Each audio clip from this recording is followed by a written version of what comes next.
Galileu Galilei, vamos pronunciar a sentença.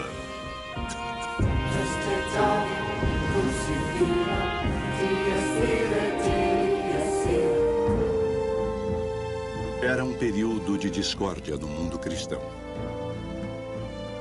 Ameaçada pela reforma protestante, a Igreja Católica Romana exigia a adesão total a seu dogma e tinha o reforço da violenta ameaça da Inquisição.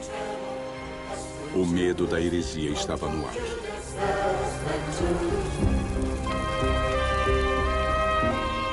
Nessa era conturbada, Galileu Galilei se tornaria o cientista mais renomado da Europa. Ele era muito confiante, era um escritor brilhante, tinha uma inteligência tremenda. Se existe alguém a quem se pode atribuir a criação da ciência moderna, esse alguém tem de ser Galileu.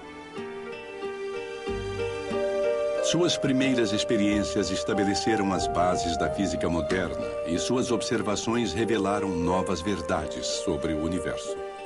O que temos em Galileu é um conjunto de coisas. Um homem que é mecânica e praticamente muito bom.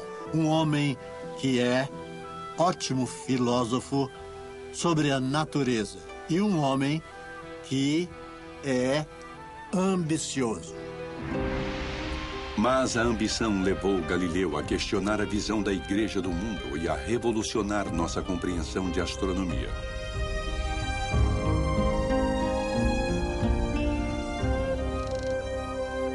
Ironicamente, o próprio Galileu era um católico fiel e deu sua filha Virgínia para a Igreja. Ela entrou no convento de Santa Clara. Escreveu cartas para ele, muitas das quais sobrevivem até hoje. Elas revelam a preocupação de uma filha com a angústia do seu pai, a quem a Igreja havia silenciado como herege e o havia prendido na própria casa. Mas Galileu jamais perderia sua paixão por explicar o mundo natural. Eu queria que as pessoas compreendessem que a natureza lhes deu olhos para verem suas obras, mas também cérebros para torná-los capazes de entendê-las. Quem era esse homem que via muito além dos outros nos confins do universo? O que o sofrimento dele nos diz do conflito recorrente entre religião e ciência? Galileu foi sincero quando disse que a Bíblia era a verdadeira palavra de Deus. Ele só não achava que era um bom livro de astronomia. Os trabalhos de Galileu foram proibidos pela Igreja durante séculos, e só na nossa era sua divergência com a Igreja seria sanada.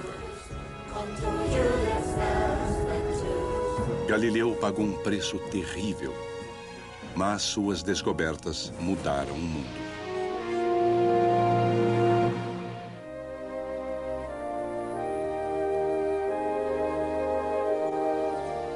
Galileu nasceu em um mundo em que cada manhã corroborava o preceito comum de que o Sol se movia em torno da Terra.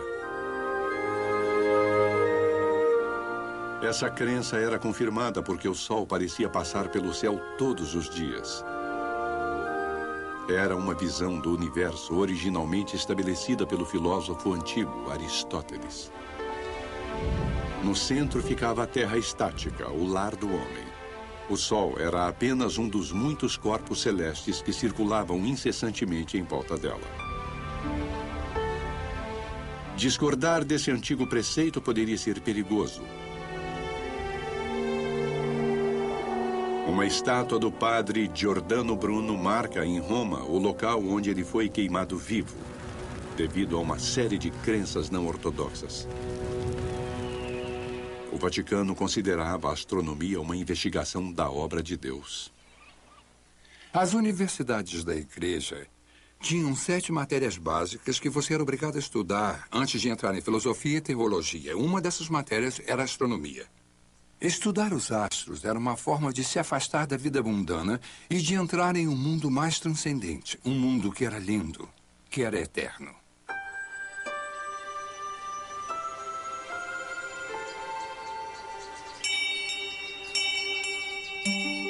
Para a igreja, também havia um motivo prático para estudar os céus. O céu era um relógio e também um calendário.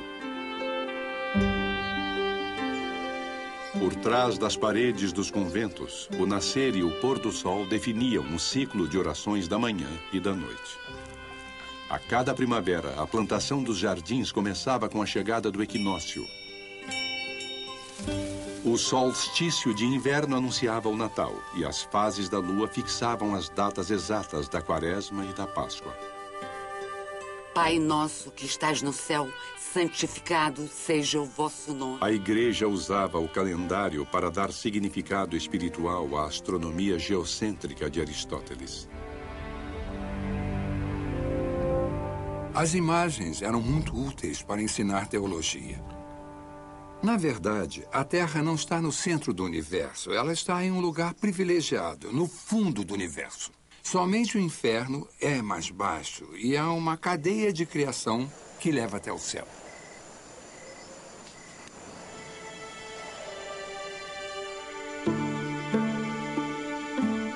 Enquanto jovem, Galileu namorou brevemente com a ideia de se tornar padre.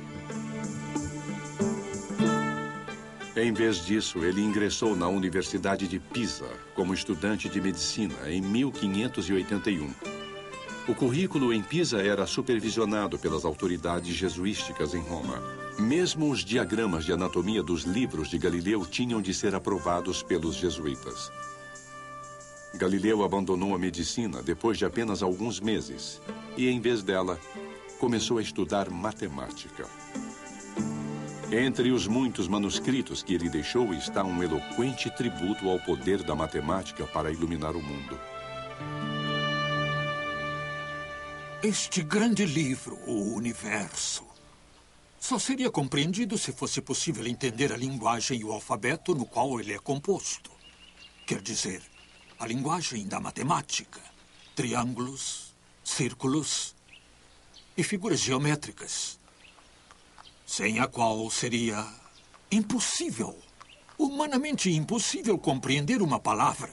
Sem ela, ficar-se-ia vagando em um labirinto escuro.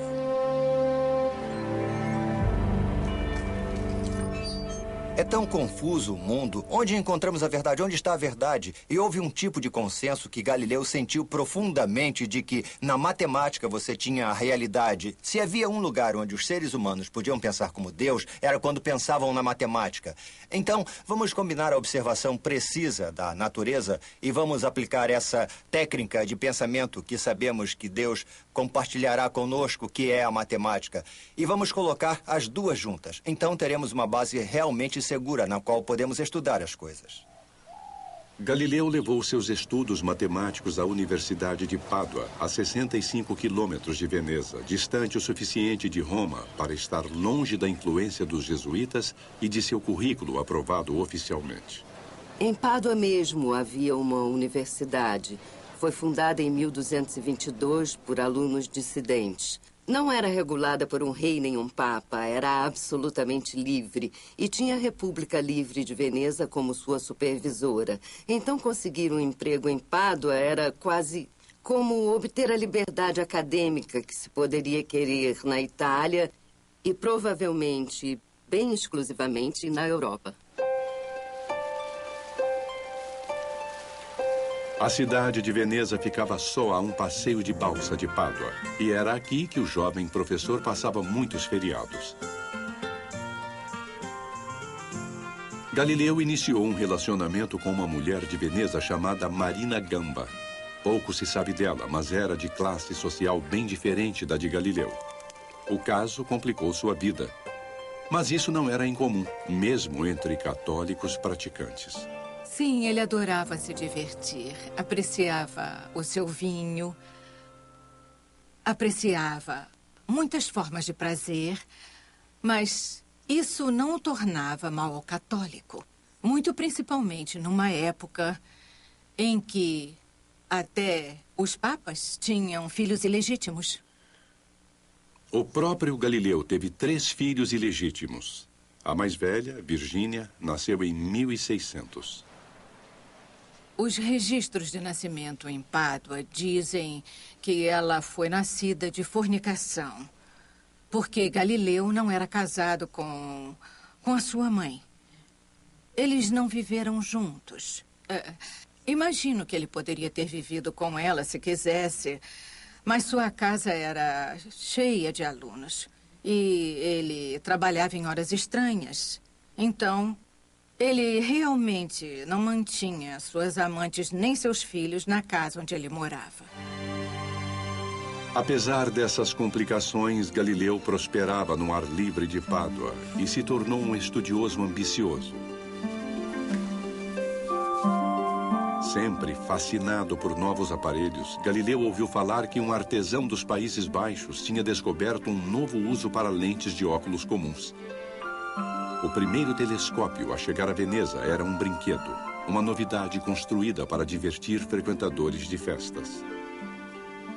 Os óculos, comparados aos telescópios, têm quase nenhuma tecnologia. Mas eles existiam há várias centenas de anos. Só quando as lentes ficaram disponíveis em certos graus é que se pôde pegar as lentes convexas mais fracas e combiná-las com as lentes convexas mais fortes e obter um efeito de ampliação apreciável. Galileu tratou de transformar o brinquedo do holandês em um aparelho útil. Ao saber dos relatos da nova invenção de um fabricante de lentes da Holanda, eu me determinei a fazer um novo aparelho para mim e consegui fazer nele aperfeiçoamentos consideráveis. Galileu percebeu que os fabricantes de espelhos não podiam lhe dar as lentes de que ele precisava para tornar seu aparelho mais potente. Elas não eram boas o bastante e não tinham o grau certo, e então, para aperfeiçoar o instrumento, ele teve de aprender a fazer lentes, o que é extremamente difícil e certamente o era em 1610. De início, Galileu só estava interessado na ótica do telescópio.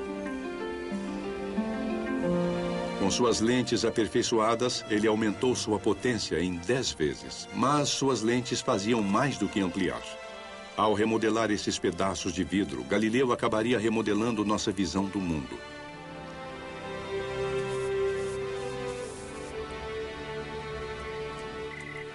Com seu telescópio, primeiro Galileu começou a ganhar dinheiro.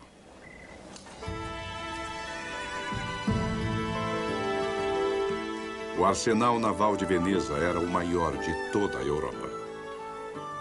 E se o arsenal tivesse um meio de localizar navios inimigos antes que aparecessem no porto? Não daria grande vantagem à marinha? Ao instalar seu novo aparelho no alto da Torre de São Marcos, Galileu organizou demonstrações persuasivas e ao vivo. Vários cavalheiros e senadores, mais de uma vez, subiram as escadas das torres de sinos mais altas de Veneza. De lá observaram embarcações tão distantes no mar que não poderiam ser vistas a olho nu, a não ser usando meu pequeno telescópio.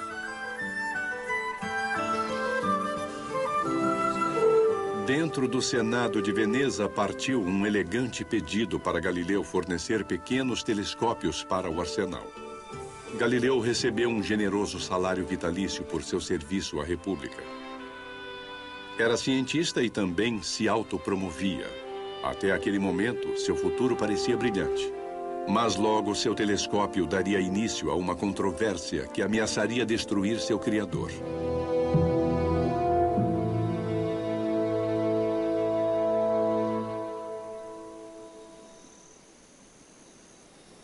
A filha de Galileu tinha apenas 9 anos de idade em uma noite de novembro de 1609.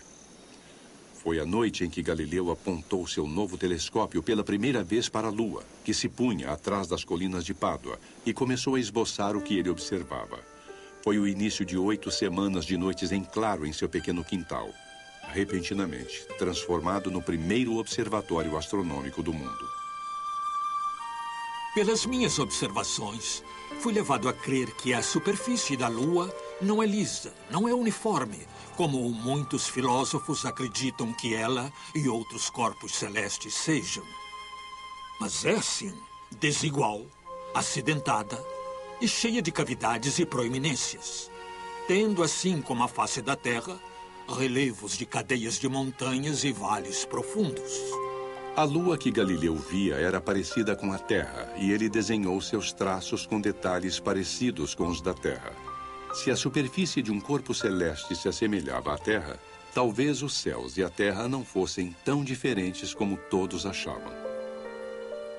Galileu observou a Lua em uma série de fases e parece que fez algumas adaptações no seu instrumento. E então, a partir daí, ele começou a explorar os planetas. Júpiter estava na posição mais favorável para ser observado. Estava mais perto da Terra naquele momento em particular. E quando Galileu olhava para Júpiter, ele via 3 estrelinhas muito brilhantes e visíveis a olho nu alinhadas com Júpiter. E ele comentou isso, não tinha ideia do que eram. Quer dizer, ele pensou que fosse o que chamam de estrelas fixas, ou seja, o que chamamos de estrelas. Mas então, já que tinham uma configuração tão incrível, ele voltou a elas na noite seguinte. E, bom, ainda havia 3 estrelas, mas sua posição em relação a Júpiter tinha mudado. E então, em uma semana, ele percebeu que o que temos aqui são luas de Júpiter. Como a Lua gira em torno da Terra, essas luas giram em volta de Júpiter, e elas são 4. 4 planetas nunca vistos desde o começo do mundo até o momento presente. Essas estrelinhas errantes fazem suas jornadas em volta do planeta Júpiter com uma velocidade maravilhosa e com movimentos diferentes entre si, como crianças da mesma família. Em pouco mais de uma semana, Galileu tinha descoberto os primeiros novos corpos astronômicos desde os tempos antigos. Essa descoberta ia de encontro à crença comum de que os céus giravam em torno da Terra. No fim, isso o levaria a desafiar o dogma da Igreja. Mas, no momento, Galileu estava eufórico. Ele se apressou em imprimir porque sabia que podia ser roubado. Da descoberta da primeira observação dos satélites de Júpiter até ele perceber que eram luas, 7 de janeiro a 15 de janeiro. Ele estava no prelo em 12 de março e o livro foi lançado. Sidereus Núncios, o mensageiro das estrelas, foi um anúncio entusiasmado da astronomia telescópica. A primeira edição acabou em poucos dias e a notícia se espalhou em toda a Europa sobre Galileu e seu incrível telescópio. Galileu tornou-se defensor de uma nova astronomia e da observação científica. Mas, conforme sua fama se espalhava, também se espalhava a sua reputação de arrogância. Senhor, sua ignorância de astronomia me confunde. Acho que se cuspisse no chão, veria uma nova estrela no brilho da sua própria saliva.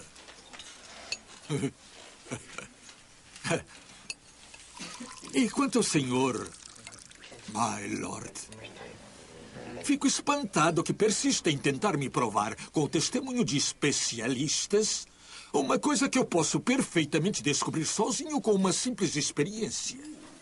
Testemunhas são úteis, é claro, em questões difíceis do passado. Um juiz pode, por exemplo, chamar uma testemunha para confirmar se Giovanni foi esfaqueado ou não. Mas ele não vai chamar uma testemunha para confirmar se Giovanni foi esfaqueado quando tem o ferimento diante dele. Não compreende?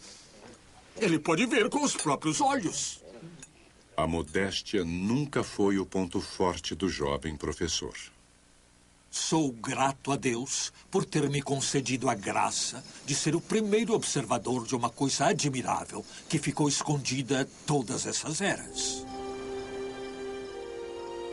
Tornando o invisível agora visível, o telescópio estava começando a revolucionar a astronomia. Desde tempos antigos, os astrônomos tentavam explicar os movimentos observados dos corpos celestes, supondo que eles eram ligados a esferas de cristal transparente, girando esfera dentro de esfera. O astrônomo grego Ptolomeu elaborou muito bem o sistema em grandes detalhes para explicar os movimentos do Sol, da Lua, das estrelas e dos planetas. Tudo isso podia ser visto a olho nu. No centro do intrincado sistema de Ptolomeu estava a Terra, sólida e estática.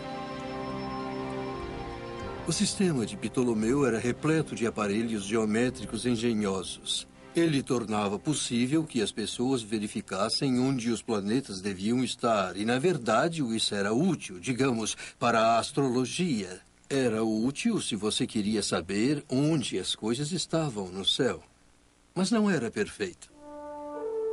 60 anos antes do telescópio, um cônego polonês, Nicolau Copérnico, percebeu que os cálculos necessários para se prever a posição dos planetas no céu seriam simplificados se ele supusesse que o Sol e não a Terra estava no centro do universo. Copérnico descreveu o Sol como se estivesse em um trono real, governando os planetas que giravam em volta dele. Esteticamente, era um sistema maravilhoso. Por décadas, depois de seu livro, muitos astrônomos simplesmente se abstiveram de julgar. O motivo era que não havia provas observadas de que a Terra se movia. Na verdade, parecia quase bobagem dizer que a Terra se movia. No sistema de Copérnico, a Terra nunca estava parada. Tinha 2 movimentos distintos. Movia-se em volta do Sol a cada ano e girava em volta do próprio eixo uma vez a cada ano. Copérnico ficou meio relutante até para publicar seu sistema, porque ele achava que haveria muitas críticas.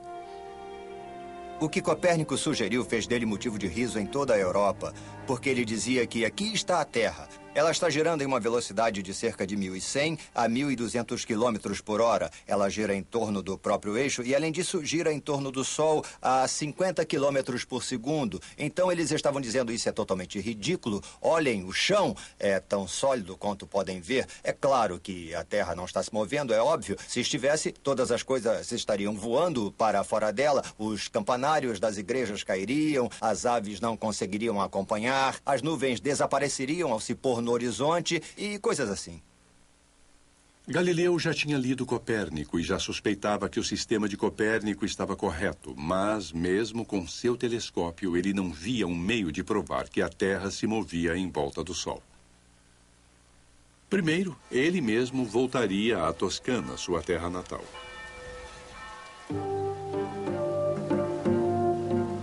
Florença, a capital da Toscana, exercia uma grande atração no jovem astro em ascensão.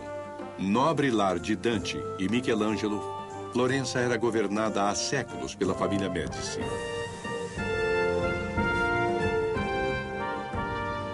Fonte de grande riqueza e poder, a família dominava os bancos e o comércio e era influente nas questões da igreja. O brasão dos Médici adornava palácios em toda a cidade. Para Galileu, não poderia haver maior honra do que ter como patrono o Duque Cosimo de Médici. Galileu procurava a ascensão social e diversas vezes ele tentou obter o apoio dos Médici. E aqui ele vê sua oportunidade. O Grão-Duque da Toscana é um de 4 irmãos. Galileu descobriu 4 luas em volta de Júpiter. Com sagacidade, ele quer dar o nome dos patronos Médici a elas. Uma cópia do Mensageiro das Estrelas, o melhor telescópio de Galileu e um pedido pessoal são despachados para Florença. Depende de nosso soberano se vou passar o resto de meus dias aqui em Veneza ou se vou retornar a Florença. Se tiver de retornar, desejo que Sua Alteza me conceda uma licença, sem que eu tenha de me ocupar em lecionar.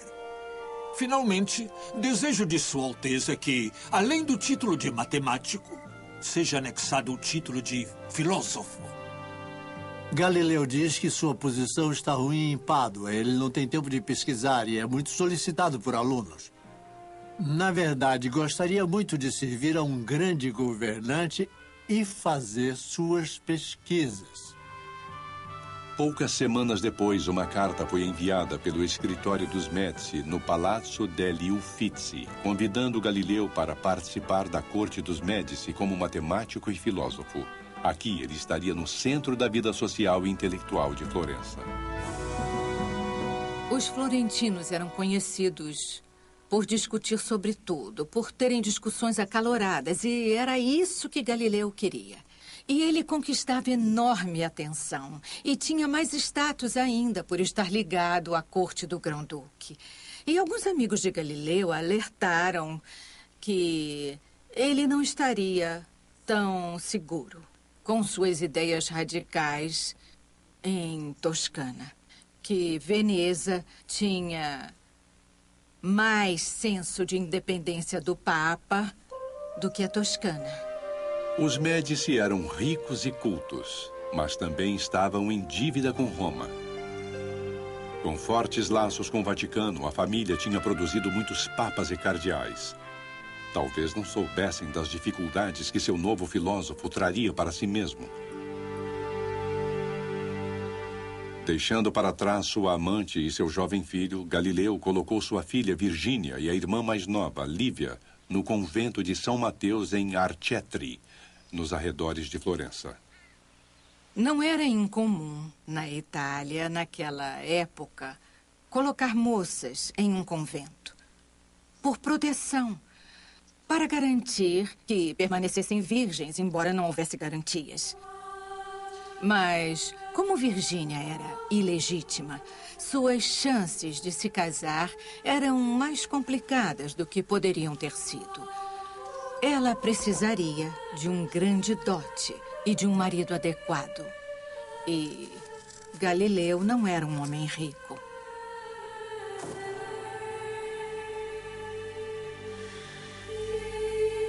Esperava-se que jovens freiras, como Virgínia, se desligassem do mundo exterior.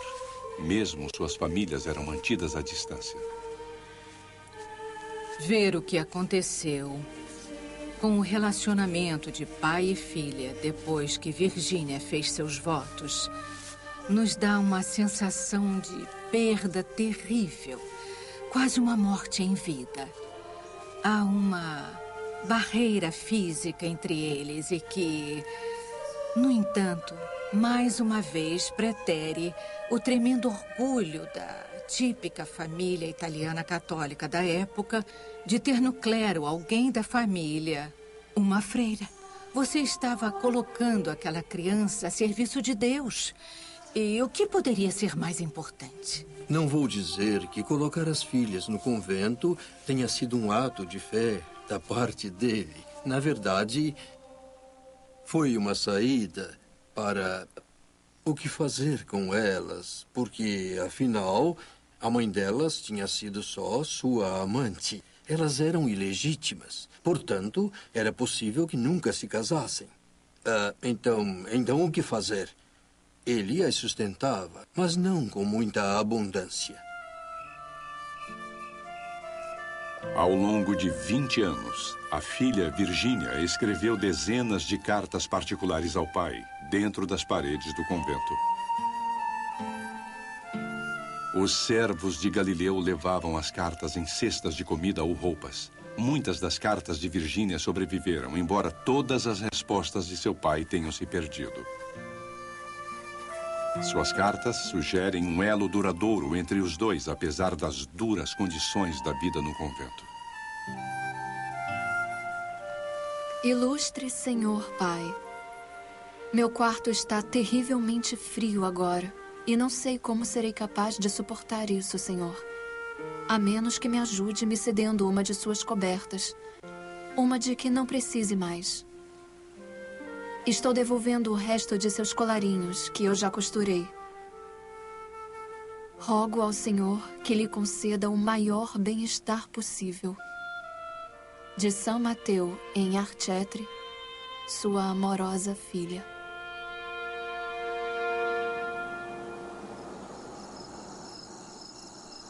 Em contraste com a vida da filha, Galileu estava ficando mais à vontade e teve segurança o bastante para se arriscar, mesmo na atmosfera doutrinária de Florença.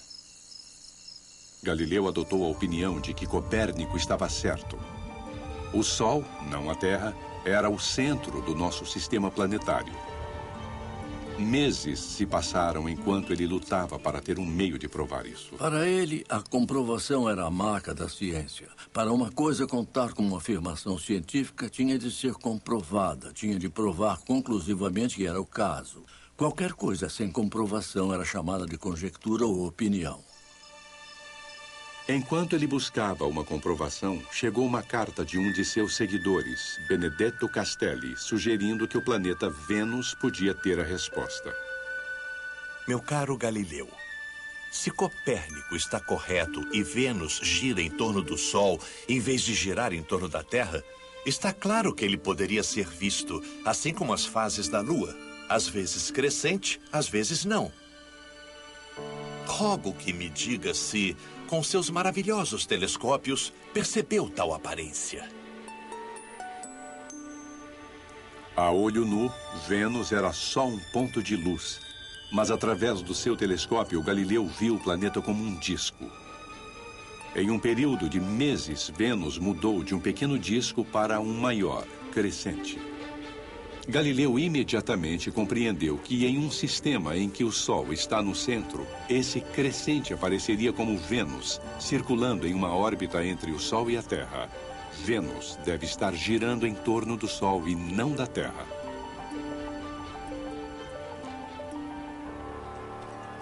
Por absoluta necessidade, aceitei a teoria de Copérnico de que Vênus gira em torno do Sol como todos os planetas, inclusive a Terra. Não temos mais de suportar qualquer argumento, embora débil, de pessoas cuja filosofia tinha sido muito abalada por essa nova disposição do universo. Mas a discussão estava apenas começando e Galileu julgou muito mal a oposição. Padres oportunistas de Florença anunciavam de seus púlpitos que Galileu estava emitindo ideias novas e perigosas. Um coro de acadêmicos invejosos, ofendidos pela arrogância de Galileu, uniu-se ao clamor. Galileu contava que seus patronos, os Médici, o defendessem. Mas essa defesa começou a falhar quando a mãe do grão-duque Cosimo começou a ter dúvidas. Um dos jovens protegidos de Galileu estava dando aulas de matemática e astronomia, Benedetto Castelli, quando foi convidado para uma das reuniões de intelectuais que a mãe de Cosimo, a grã-duquesa Cristina, costumava fazer. E então a conversa girou em torno desses satélites de Júpiter. Galileu tinha dado nomes da família Médici para as luas de Júpiter, mas a grã-duquesa questionava sua autenticidade. São reais? Ah, sim, disse Castelli. Até os jesuítas em Roma já confirmaram isso. E então ela mudou de assunto. Ela disse, e quanto a Copérnico, e quanto a Josué e a batalha de Gibeão, quando ele ordena que o Sol e não a Terra fique parado?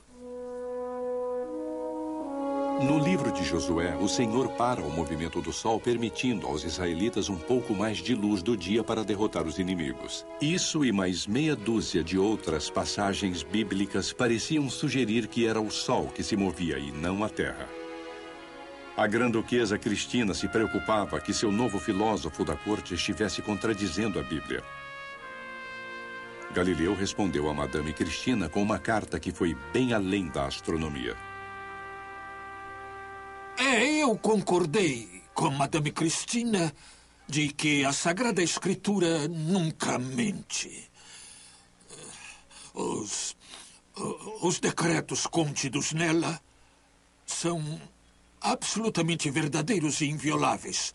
Mas eu devia acrescentar que, embora as Escrituras nunca errem, seus intérpretes e comentaristas estão sujeitos a errar em muitas coisas quando se baseiam sempre no significado literal das palavras. Galileu foi sincero quando disse que se a Bíblia parecia dizer uma coisa diferente da ciência, então você havia interpretado mal a Bíblia. Acredito que a Sagrada Escritura exista para convencer os homens das verdades necessárias para a salvação. Mas não é necessário que o mesmo Deus que nos deu nossa fala e nossos sentidos, nossos intelectos, nos coloque de lado nessas coisas. Principalmente no caso da ciência, onde não tem a menor menção à Bíblia Sagrada. Se as Escrituras Sagradas fossem para ensinar astronomia aos homens, por que a deixaram de fora? A carta franca de Galileu para Madame Cristina, que pretendia solucionar as discrepâncias entre ciência e Bíblia, chegou a ser vista como uma agressão à própria Bíblia. E essa carta circulou. E padres locais a leram e ficaram indignados. Enviaram cópias para Roma e eles disseram para as pessoas da Inquisição: investiguem Galileu, façam alguma coisa, esse sujeito é um herege. Galileu com certeza sabia o que podia acontecer com hereges quando os cardeais da oposição se organizavam para purificar a sociedade ao combater a heresia. Muito do seu trabalho era a proibição de livros, mas a Inquisição também tinha poderes, tanto de tortura quanto de execução. Os calabouços de Roma tinham visto o fim de muitos hereges, inclusive do infame Giordano Bruno, padre caído e diletante de ciências ocultas.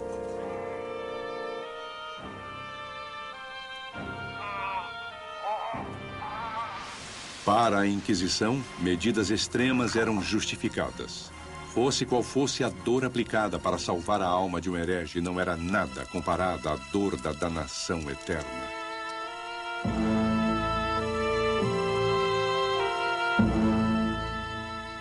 Uma das coisas que o papado quer mostrar a uma Europa unida, acima de tudo aos católicos, é que não há tolerância com os dissidentes. Os dissidentes serão expulsos e punidos. Um herege escocês é queimado na fogueira com uma veste de breu para que ele queime com mais intensidade. E Bruno foi queimado vivo, o que é bem incomum. A maioria das pessoas é queimada depois de morta. É um de toda uma série de pessoas que serão condenadas à morte como um meio de mostrar que a ortodoxia será aplicada. Giordano Bruno era um padre e um charlatão da nova era que negava a divindade de Cristo. Mas, como Galileu, ele tinha descrito uma visão do universo em que a Terra girava em torno do Sol.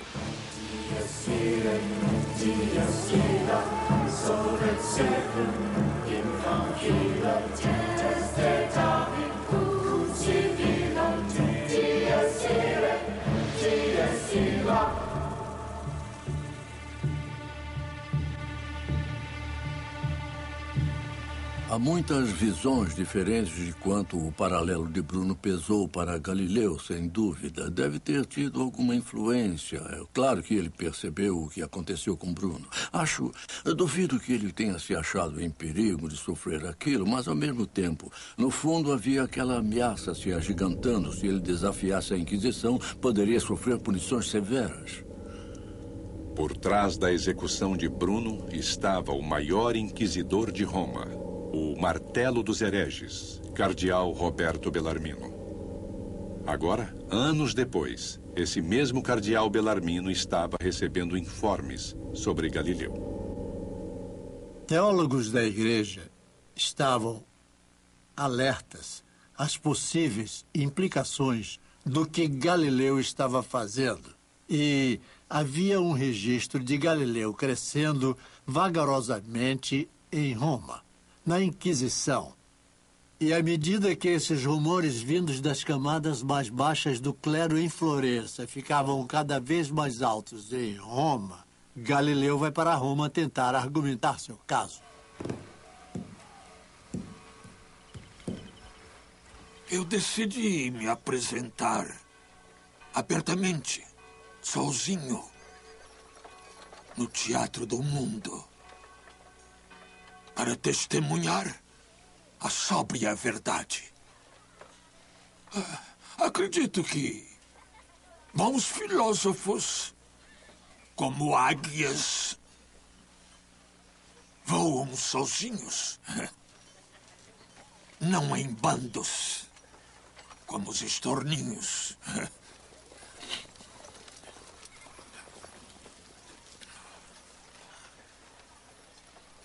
queria que as pessoas compreendessem que a natureza, além de lhes dar olhos para verem suas obras, lhes dá cérebros para que sejam capazes de compreendê-las. Galileu viajou até Roma no inverno de 1616. Como membro da corte dos Médici, ele se tornou convidado do embaixador da Toscana na palaciana Vila Médici.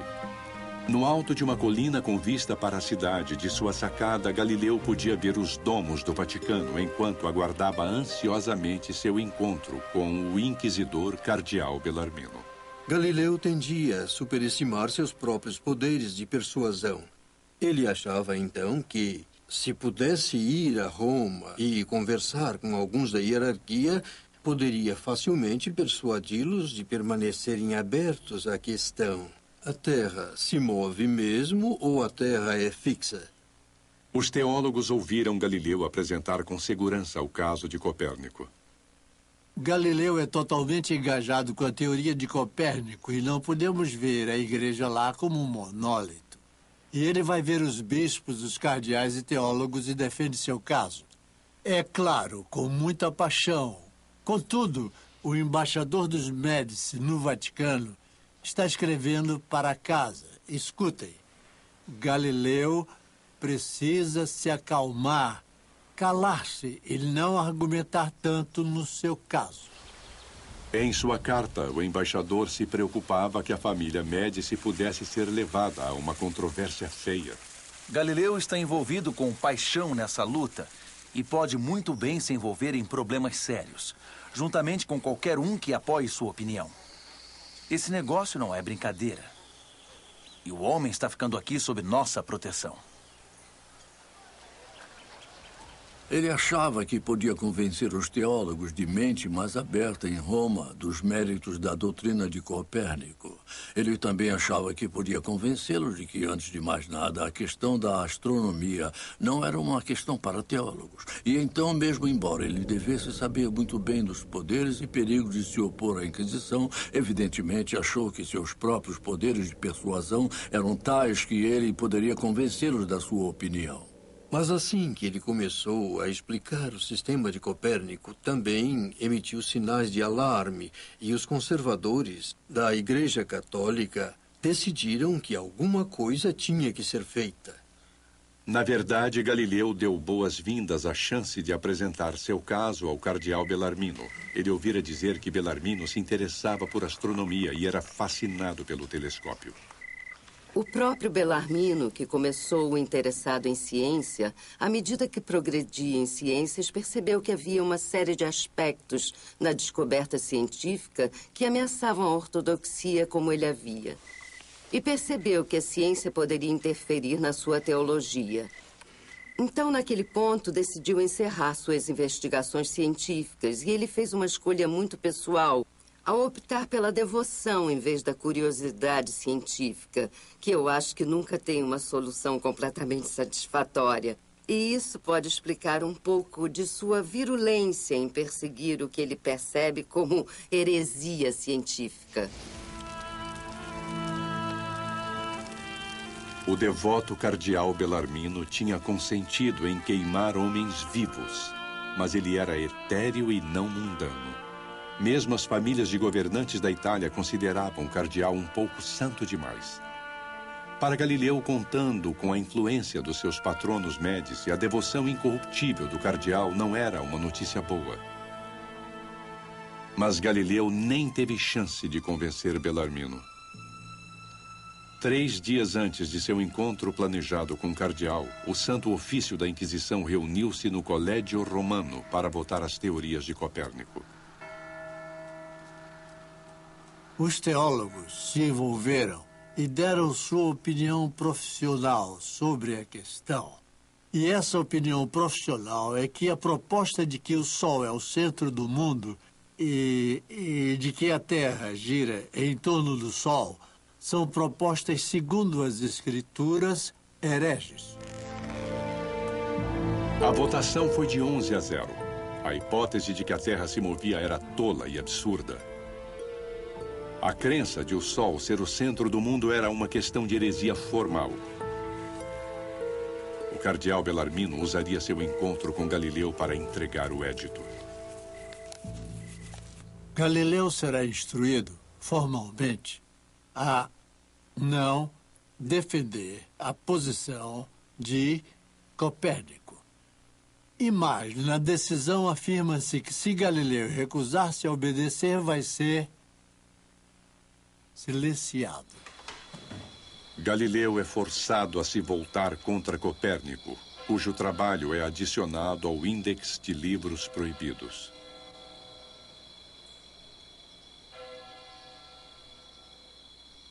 Quando os teólogos simplesmente pensavam em proibir o livro de Copérnico, eu o defendi.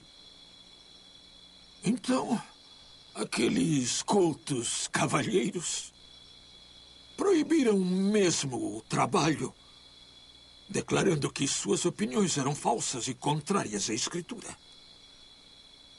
Sabendo, como eu, que isso sempre nos obriga a aceitar as decisões das autoridades guiadas por uma compreensão mais elevada do que meu humilde cérebro jamais poderia ter. Eu declaro minha defesa anterior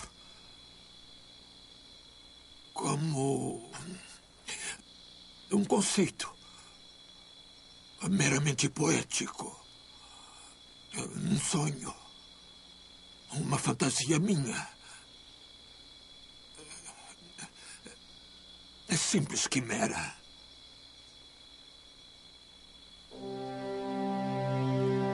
Galileu estava certo de que podia fazer a igreja aceitar sua nova astronomia.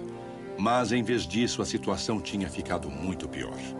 Com uma assinatura, a igreja tinha banido Copérnico e, por enquanto, havia calado o maior cientista da Itália.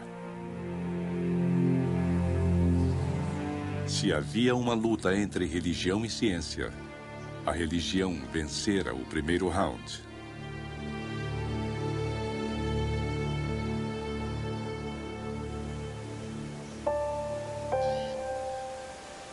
Poucos meses depois da colisão de Galileu com a igreja, sua filha mais velha abraçou um de seus mais antigos rituais.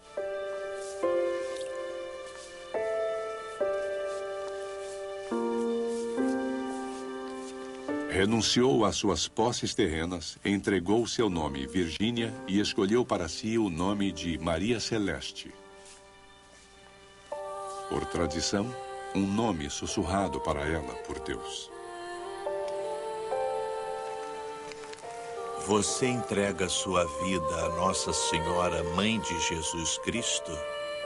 Sim, eu entrego. Acho que ela escolheu o nome Maria Celeste porque ela era muito interessada nas estrelas. É claro que não é um nome absurdo para uma freira. Poderia ter sido escolhido totalmente em um contexto religioso e ainda assim faria sentido. Mas ela era tão inteligente que sinto que é certo que essa foi a intenção dela. Aqui está a tua serva, nossa irmã. Eu sou Maria Celeste, para a glória de Deus, e serei fiel a esta família religiosa. Em nome do Pai, do Filho e do Espírito Santo. Amém.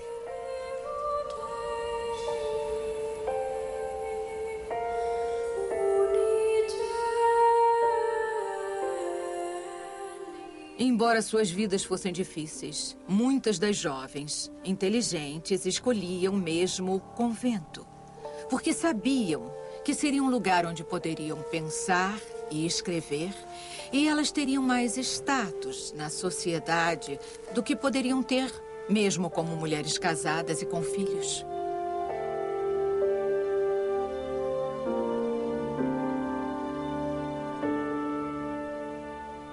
Galileu era um bom católico e não tinha interesse em combater a igreja. O que ele queria mesmo, desde o começo de seu apoio público a Copérnico, era levar a igreja a uma compreensão da teoria e da total falta de ameaça que essa teoria representava para a Igreja. Se a Igreja assumisse uma atitude defensiva sobre uma coisa que parecia ter uma boa chance de ser verdade, a Igreja enfrentaria o constrangimento. Galileu expressou sua frustração em cartas francas para seus amigos e colaboradores. Banir Copérnico, quando sua doutrina é reforçada diariamente com muitas observações novas, me parece ser uma contravenção da verdade, escondendo e suprimindo-a, quando ela está clara e simplesmente revelada. Apesar dos avanços de Copérnico, mesmo quando suas teorias estão envoltas em mistérios tão sublimes e conceitos tão profundos que centenas das mentes mais capazes não os compreenderam. O cardeal Bellarmino pode ter fechado a porta para Copérnico, mas sua filosofia deixou uma pequena fresta para Galileu entrar. O cardeal Bellarmino tinha argumentado que a Igreja pode mudar de opinião, mas só se houver prova real de que a Terra gira em torno do Sol. A Igreja não aceitava a afirmação de Galileu de que as fases de Vênus provavam que o Sol era o centro do universo. Então ele começou a procurar provas físicas de que a Terra estava se movendo. Desde sua juventude em Veneza, quando o nível da água podia subir ou descer muitos centímetros por dia, Galileu tinha desenvolvido um interesse pelas marés. Assim como a água se move para frente e para trás em um recipiente em movimento, Galileu raciocinou que a Terra, como um recipiente gigante girando em torno do seu eixo, poderia fazer as marés subirem e descerem 2 vezes ao dia. Ele acreditava que o movimento de maré, um corpo de água como o Mediterrâneo, poderia oferecer provas de que a Terra se movia. Fazer a água contida na bacia do Mediterrâneo se comportar como o faz está além da minha imaginação e talvez da de qualquer outro que se aprofunde um pouco mais nessas reflexões.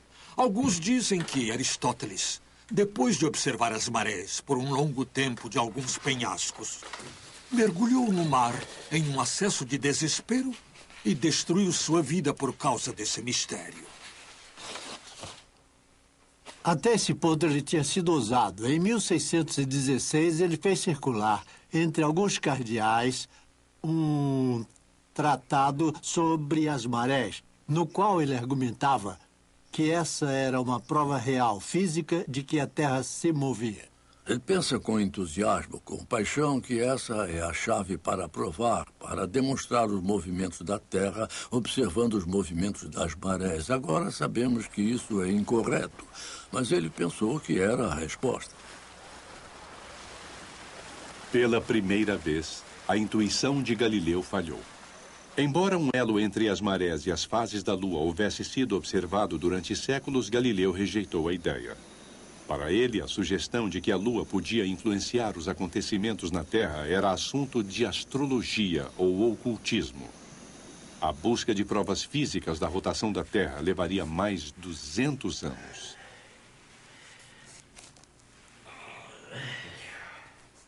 Eu não sei. Que bela expressão essa. Tão cândida em sua sinceridade. É melhor do que as explicações ocultas oferecidas por certos filósofos.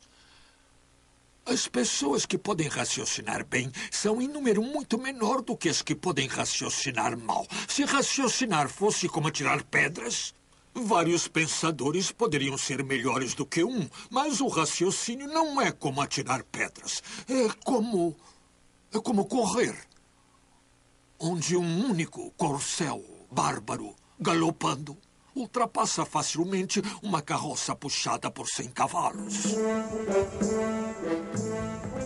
Se, como um corcel a galope, a Terra estiver se movendo pelo espaço, por que não podemos sentir o movimento? Galileu ateve-se ao paradoxo de que a Terra poderia girar rapidamente sobre seu eixo, originando o dia e a noite sem as pessoas sentirem o movimento. O que é muito empolgante em Galileu, e a gente vê exatamente o mesmo em Einstein também, é a forma como ele descobria o que parecia ser totalmente impossível. Ele disse: nós temos a evidência incrivelmente forte de que a Terra não se move. Tudo o que nossos sentidos nos dizem é que a Terra não se move. E, no entanto, Copérnico tem argumentos muito fortes da astronomia para sugerir que a Terra se move. Então, Galileu diz: isso realmente deve nos dizer alguma coisa muito profunda sobre como a natureza funciona.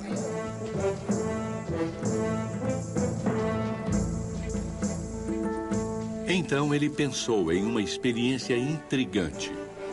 Usou um cavalo para representar o movimento da Terra. Se o cavaleiro deixasse cair uma bola enquanto estivesse parado, a bola, é claro, cairia direto, tocando o solo ao lado do cavalo.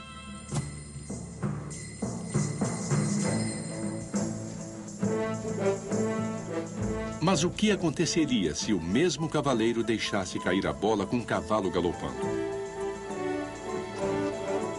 Na experiência de Galileu, o movimento para frente do cavalo seria comunicado à bola pela mão do cavaleiro.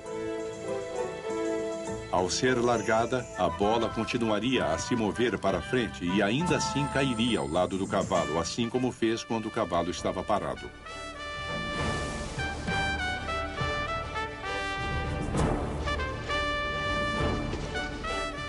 Para Galileu, quando o cavalo e a bola compartilharam o mesmo movimento, era como se o movimento não existisse.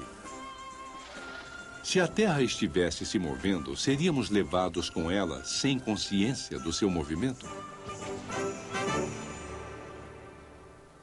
Existe um tipo de princípio de relatividade onde, se você estiver se movendo com a Terra, tudo compartilha o mesmo movimento. Não só a Terra está se movendo, mas eu compartilho desse movimento também. E, portanto, está tudo escondido.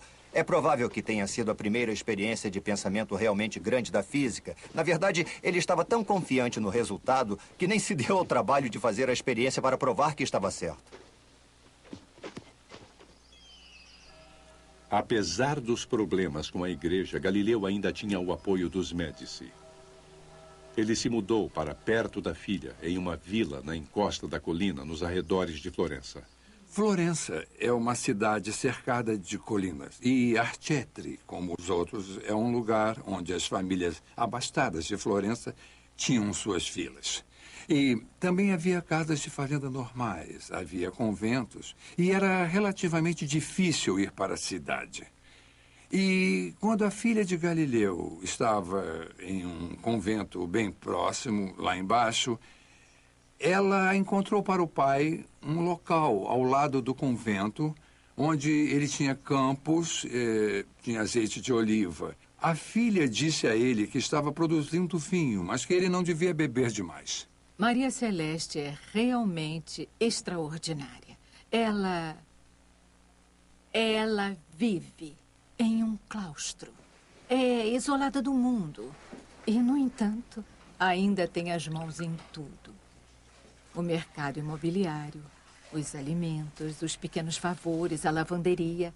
Ela nunca perdeu o sentido de ser uma filha italiana zelosa. O velho Galileu queixava-se constantemente de doenças terríveis. Acho que esse ar rarefeito e frio de Florença é muito cruel para a minha cabeça e para todo o resto do meu corpo. Constipação, descarga de sangue, gripes. Os últimos 3 meses eu estou em tal estado de desespero.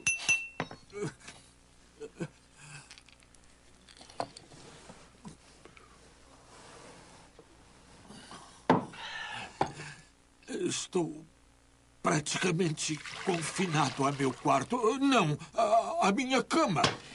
Sem o benefício nem de sono e nem de descanso.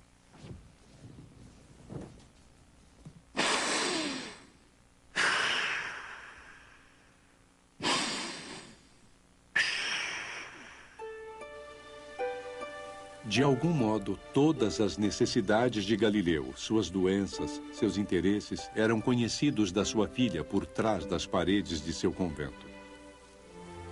Ilustríssimo Senhor Pai, por favor, não se esqueça da grave condição em que se encontra e tenha um pouco mais de amor por si mesmo do que pelo jardim. Nesse período de Quaresma, faça esse único sacrifício, pelo menos por mim. Prive-se por um tempo do prazer do jardim. Sacrifício e exaustão eram condições que a irmã Maria Celeste conhecia bem. O convento, onde Virgínia se tornou Maria Celeste, era particularmente pobre. Sendo um convento das pobres claras, era, é lógico, comprometido com a pobreza. Era seu modo de vida, o modo de vida escolhido. Então esperava-se que tivessem pouco o que comer, que passassem frio no inverno e experimentassem dificuldades todos os dias, em todos os momentos.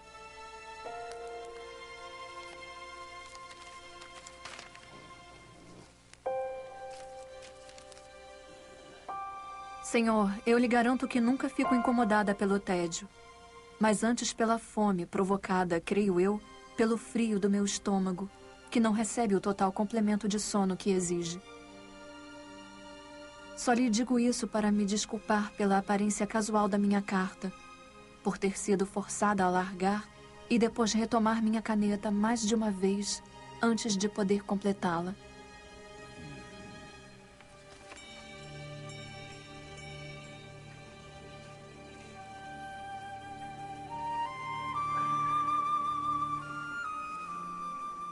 Maria Celeste tem uma personalidade brilhante.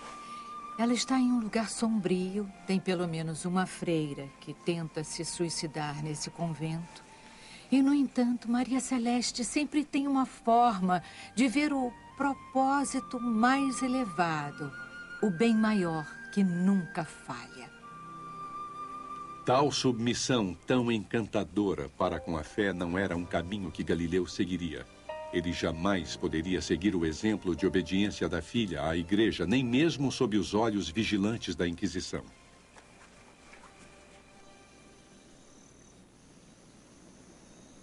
A igreja ensinava que todos os corpos celestes eram imutáveis e imaculados, mas o telescópio de Galileu continuava a revelar um cosmo bem diferente da verdade aceita oficialmente. Mesmo na superfície brilhante do Sol, Galileu observou pontos escuros, que ele denominou manchas solares. Ele não poderia saber que as manchas, na verdade, eram tempestades magnéticas, mas ele as descreveu de uma forma impressionantemente precisa. As manchas solares são geradas e desaparecem em períodos maiores e menores. Algumas se condensam e outras se expandem muito de um dia para o outro. Elas mudam de forma e algumas são bem irregulares. Elas devem ser enormes em massa, estando sobre o Sol ou muito perto dele. Galileu entra em uma discussão com um jesuíta alemão matemático chamado Christoph Schneider sobre a natureza das manchas solares. O alemão defende que as manchas são, na verdade, pequenos satélites que orbitam em torno do Sol. Enquanto que Galileu argumenta que essas manchas, na verdade, ou estão na superfície do Sol ou muito próximas a ele, e que talvez sejam um tipo de nuvem. Se o jesuíta estivesse certo e as manchas fossem satélites independentes, então a superfície do Sol permaneceria imaculada, como exigia a doutrina. As manchas solares têm uma aparência muito irregular. E se você consegue apresentar isso visualmente, então o argumento de que são satélites do Sol se torna absurdo. E então Galileu planejou com muito cuidado a publicação de suas cartas sobre as manchas solares.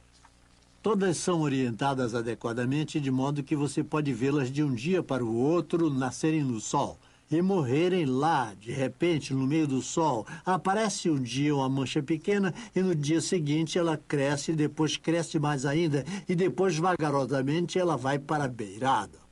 Fica claro que há manchas no Sol com forma tão irregular que não podem ser satélites. Tem um ensaio visual no qual você tem visões ininterruptas de manchas solares. Galileu produziu uma série de registros das mudanças diárias dessas manchas solares. Os movimentos contínuos das manchas sugeriam que o Sol pode realmente girar em torno do seu eixo.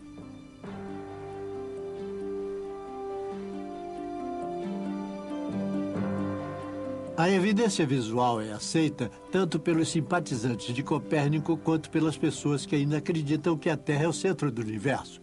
Mas é a interpretação dessa evidência, e cada vez mais você vê os astrônomos conservadores então indo além dos limites, porque se você pode dizer que eles são satélites do Sol, ainda pode dizer que o Sol é perfeito.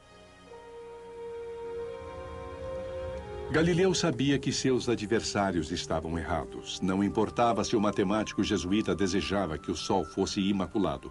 Galileu tinha demonstrado manchas reais na superfície do Sol real.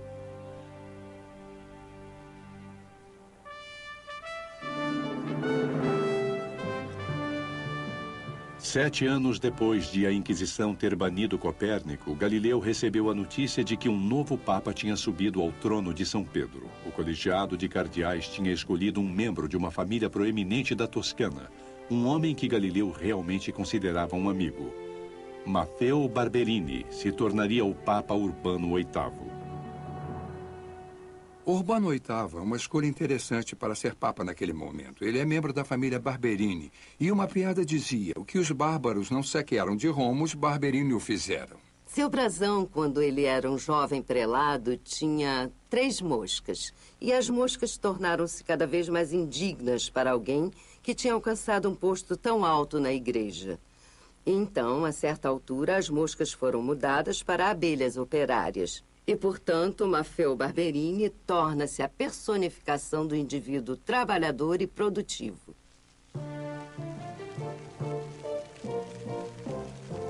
Tudo o que você vê, que é sinal da bela Roma da Renascença, começou, continuou ou se inspirou pelo que Urbano VIII fez.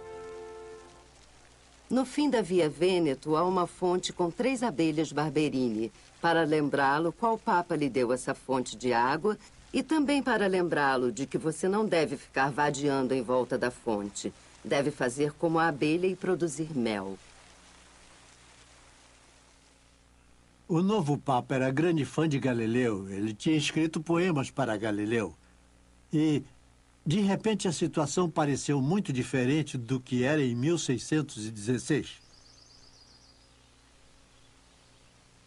Quando a novidade da elevação de Urbano VIII chegou ao convento, Maria Celeste esperou que o silêncio do seu pai nas mãos da igreja acabasse. Galileu compartilhou em segredo uma carta que recebeu de seu velho amigo, o Papa.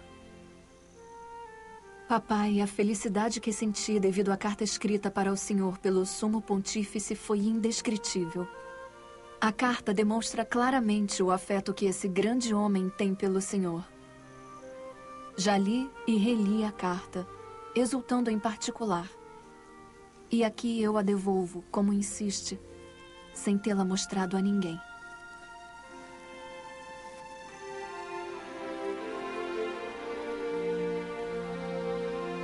Galileu fez a difícil viagem de 2 semanas para Roma, especialmente para se encontrar com o Papa Urbano VIII. Os 2 velhos amigos tiveram uma série de conversas enquanto passeavam pelos jardins do Vaticano.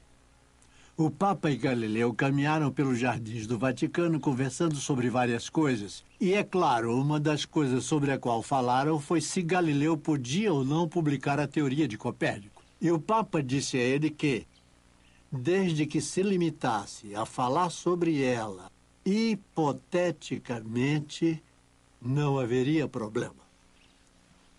Então, desde que a opinião de Copérnico de que a Terra girava em torno do Sol fosse apresentada somente como hipótese, uma teoria entre tantas, Urbano VIII permitira que fosse debatida.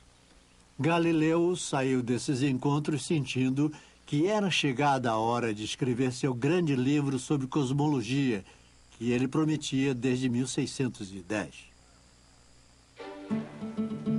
Agora, com 60 anos, ele se dedicou a seu novo livro. O Papa tinha dado licença para Galileu embarcar no que ele esperava ser seu trabalho mais importante. Escrevendo em italiano, não em latim, exibindo sua evidência mais persuasiva em um estilo inteligente, popular, Galileu buscou entreter e conquistar todos os que o lessem para a visão do mundo de Copérnico. As cartas de Maria Celeste sugerem que seu pai permitiu que ela lesse seu manuscrito inacabado. Parece haver um interesse genuíno pelo trabalho dele por parte dela. É claro que ela se diminui. Ela sempre diz: eu adoraria ver o que está escrevendo, se acha que posso compreender. E é claro que prometo não falar sobre isso com ninguém. Então, eles tinham uma intimidade em relação ao trabalho. E, possivelmente, a coisa mais interessante que surge das cartas é essa forte indicação de que, enquanto ele está trabalhando no diálogo, o vai e vem de cartas começa a incluir uma coisa chamada cortes, que obviamente são pedaços de um manuscrito, e parece que é ela que está realmente preparando um manuscrito.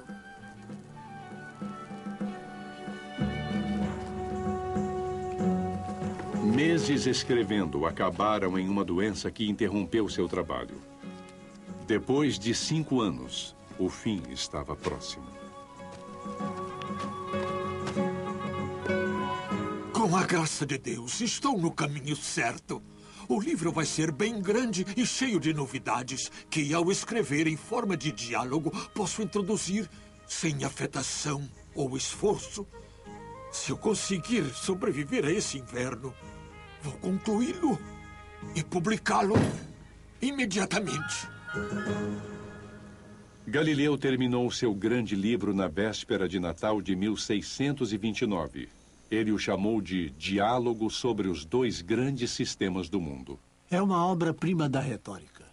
Galileu explica a nova visão do mundo. É um debate sobre o mundo dos sistemas. O Sol é o centro do universo ou é a Terra o centro do universo? Ele apresenta todas as suas maravilhosas descobertas com o telescópio. E você é simplesmente levado nessa narrativa. Galileu cria 3 personagens vivazes, nobres de Veneza. O primeiro personagem, o anfitrião, promove um debate entre seus 2 convidados falantes. Um dos visitantes fala claramente por Copérnico e Galileu. Mas o outro, Simplício, o Simplório, é um contraste cômico que enuncia as doutrinas da Igreja sobre ciência e filosofia. Galileu obteve a permissão de um censor amigo para publicar seu livro em Florença. Ele sabia que seria muito mais difícil de persuadir os censores de Roma. Despachou um punhado de cópias para o Vaticano, mas antes que pudesse saber do resultado, Florença foi acometida por uma terrível catástrofe. Em 1630, a peste bubônica atingiu toda a Toscana. Em questão de semanas, 6.000 florentinos estavam mortos e Galileu perdeu contato com Roma. Todas as noites, enquanto a cidade se escondia atrás de portas fechadas, carroças recolhiam os corpos. Médicos vagavam pelas ruas com máscaras recheadas de palha para protegê-los do contágio. Um surto de peste bubônica atinge toda a Itália e de forma intensa na Toscana. E por causa do desenvolvimento da ciência, há alguma ideia de que o contágio seja um motivo.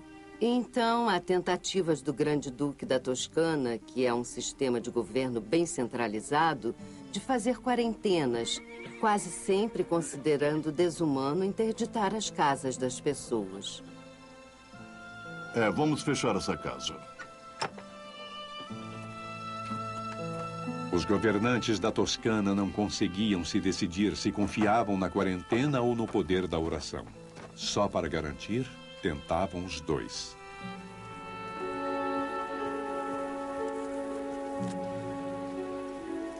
Uma procissão da Madonna de Impruneta pela cidade é uma forma de invocar o auxílio divino e, é claro, de ter uma procissão religiosa que, de certo modo, milita contra o efeito da quarentena. Espera-se que a fé supere o que parece uma lei da natureza. O magistrado da saúde pública pediu o auxílio do convento de Maria Celeste. Rezar para o resto do mundo realmente tinha importância. E as freiras sabiam disso.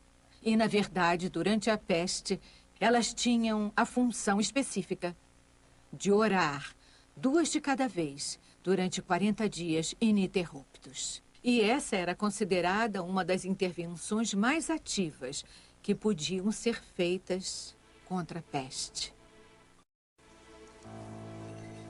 Maria Celeste se preocupava com seu pai ancião.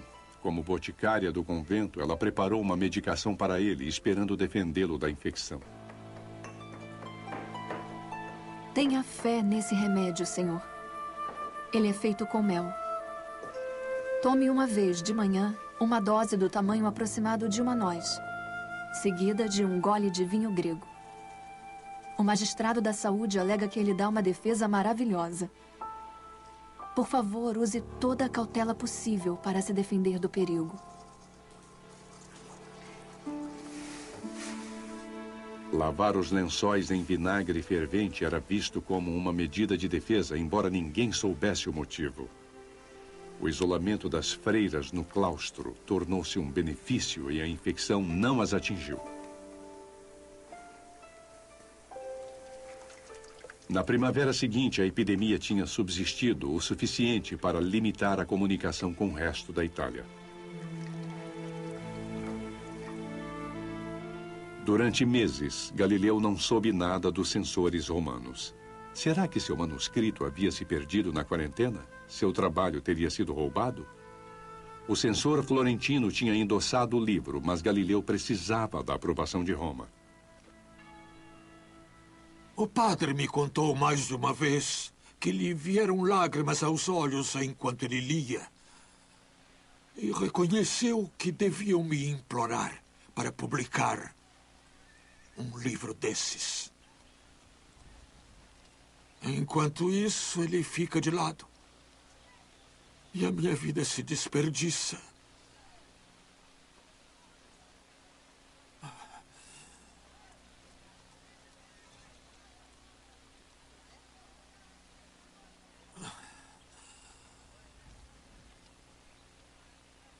Só quero saber, enquanto tiver vida,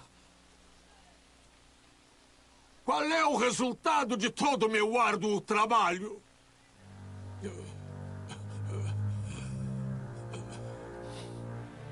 Enquanto Galileu esperava, as cópias do seu diálogo passavam em silêncio entre os poderosos clérigos de Roma. Mas, curiosamente, o maior admirador de Galileu, o Papa, talvez nem tenha lido os diálogos. Em vez disso, Urbano VIII ouviu rumores. Rumores de que Galileu tinha posto suas palavras na boca de um tolo. Rumores de que Galileu não tinha escrito um discurso científico, mas uma sátira literária. O que Galileu fez foi escrever um grande trabalho de literatura. Ele o escreveu como um diálogo para ser um trabalho científico, mas também literário. E esperava que o mais culto, cosmopolita e progressista dos papas apreciasse, talvez esquecendo temporariamente que no fim dessa linda produção retórica havia uma ofensa, digamos, um tanto grave.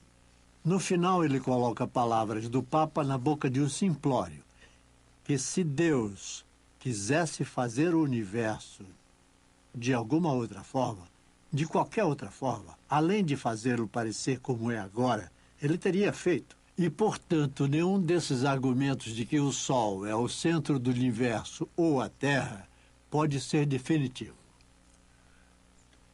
Anos antes, quando ele passeou pelos jardins do Vaticano com Galileu, o Papa teceu o mesmo argumento, dizendo que a obra de Deus pode estar além da compreensão humana.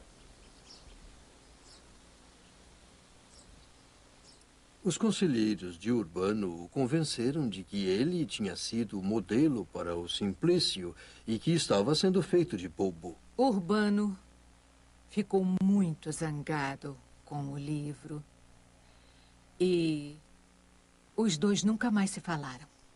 O Papa convocou uma comissão especial para estudar o caso de Galileu e olhar o manuscrito. E essa comissão recomendou um processo para a Inquisição. A Inquisição enviou um documento para Galileu ordenando que ele aparecesse em Roma em outubro próximo. O velho tentou adiar a viagem, alegando estado de saúde ruim. Perto do Natal, Galileu recebeu nova ordem para aparecer. Ele poderia ir voluntariamente ou então acorrentado. Enquanto ele se preparava para sair de Florença, a filha de Galileu buscou prepará-lo para sua aprovação. Pai, eu lhe peço para não pegar a faca desses problemas atuais pelo lado afiado. Em vez disso, pegue-a pelo lado cego. Use-a para cortar todas as imperfeições que possa reconhecer em si mesmo. E chegue à consciência da vaidade e da falácia de todas as coisas terrenas. Em Roma, Galileu mais uma vez pôde ver o Vaticano das janelas da Embaixada da Toscana. Mas durante meses, suas intimações para a Inquisição não apareceram. A ordem de julgamento finalmente chegou em abril. Como a maioria desses procedimentos, o de Galileu foi conduzido com estrita formalidade e perfeita civilidade.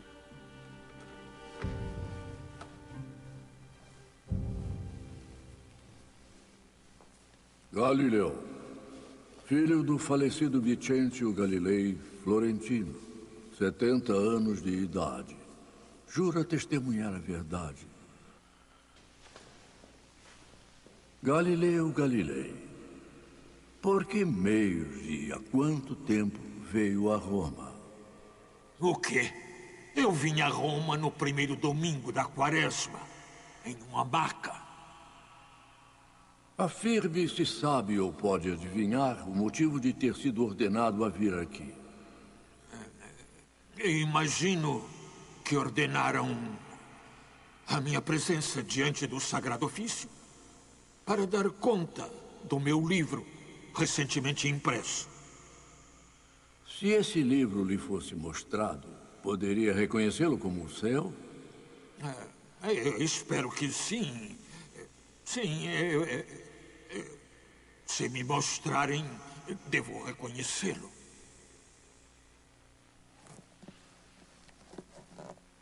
Foi mostrado a ele um livro impresso em Florença no ano de 1632, com o título de Diálogo de Galileu Galilei, etc. E quando ele o olhou e inspecionou, disse: conheço esse livro muito bem e o reconheço como meu. E reconheço tudo o que ele contém, como tendo sido escrito por mim.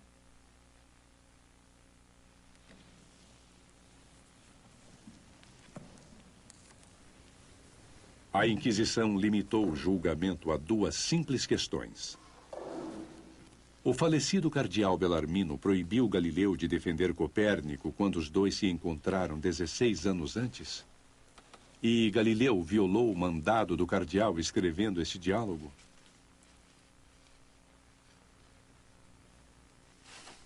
Que Galileu declare o que o eminente cardeal Bellarmino lhe disse quanto à decisão da Sagrada Congregação do Index, em certo dia do ano de 1616.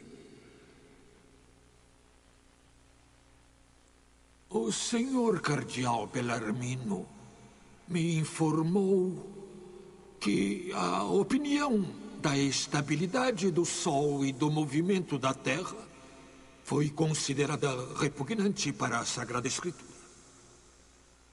Eu acredito que o cardeal me notificou que era possível ter a opinião, hipoteticamente, como Copérnico fez. Pode explicar o que tem em seu livro, que se imagina que tenha sido o motivo para a ordem de ele aparecer diante de nós?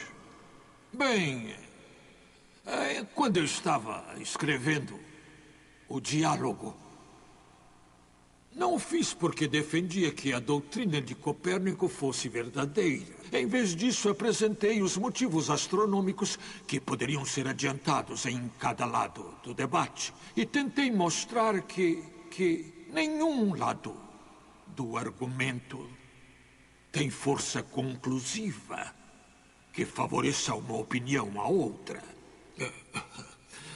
Eu não defendo, e desde a determinação do cardeal Bellarmino, não tenho defendido a opinião condenada. Todos os que leem o diálogo podem ver que a defesa de Copérnico foi, de longe, o argumento mais forte do livro. O personagem Simplício, ao dizer as palavras de Urbano VIII, era realmente mais satírico do que a ciência. Galileu foi forçado a uma posição de falsa humildade, e humildade nunca foi o seu estilo. Com respeito ao tribunal, eu recentemente reli os meus diálogos, depois de 3 anos, e concordo que, em várias partes, um leitor ignorante de meus reais propósitos pode supor que diversos argumentos possam sugerir uma real convicção da minha parte. O meu erro, confesso, foi o da ambição. A natural inclinação de todos os homens com relação às suas sutilezas, de se mostrarem mais habilidosos do que outros homens ao criar argumentos a favor de propostas, mesmo que falsas propostas.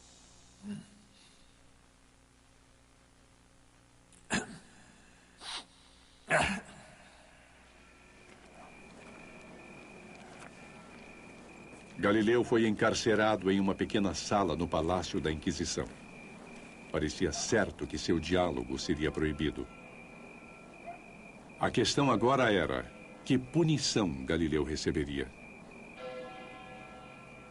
Rapidamente, tudo se reduziu a questões técnicas.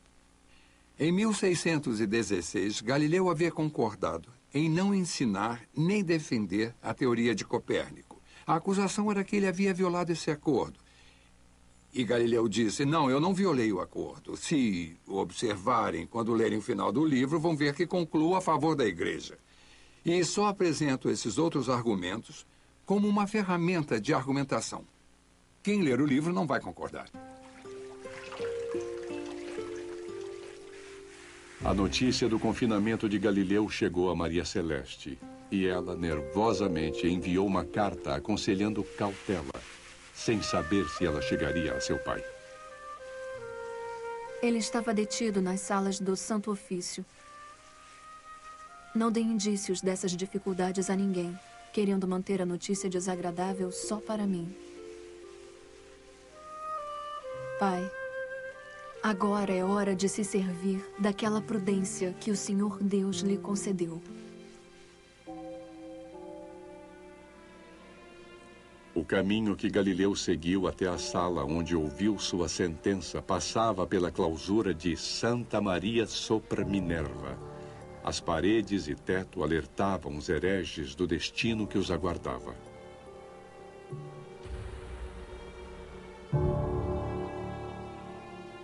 As pessoas que conduziam a Inquisição esperavam que qualquer um que viesse à Inquisição e visse essas cenas de pessoas que morreram na fé correta, percebesse que devia usar a coragem dos mártires para enfrentar seu próprio caso, enfrentar sua heresia sinceramente e ir para sua punição com a consciência limpa, porque ela foi levada de volta à ortodoxia.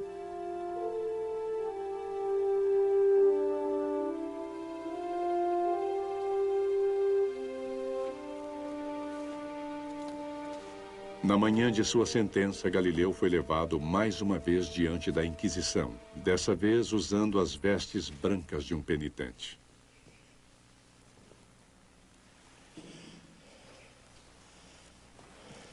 Nós pronunciamos a sentença. Declaramos que o senhor Galileu Galilei, por motivo das questões detalhadas nesse julgamento, declarou-se no julgamento deste santo ofício veementemente suspeito de heresia.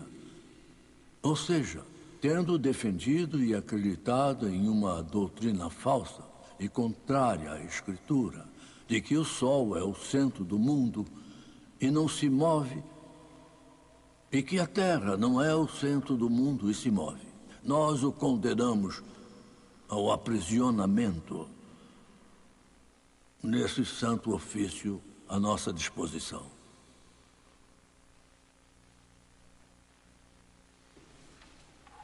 Um acordo provavelmente foi feito. Galileu teve a chance de renunciar a seus erros. Em vez de passar o resto da vida em um calabouço, o velho ajoelhou-se como ordenado. Eu, Galileu, filho de Vincenzo Galilei de Florença, 70 anos de idade, ajoelho-me diante do Senhor. Juro que sempre acreditei e acredito agora, e com a ajuda de Deus sempre acreditarei em tudo o que é ensinado, defendido e pregado pela Santa Igreja Católica. Eu abjuro com fé sincera e sincero coração. Eu amaldiçoo e abomino quaisquer erros e heresias. Que Deus me ajude. Amém.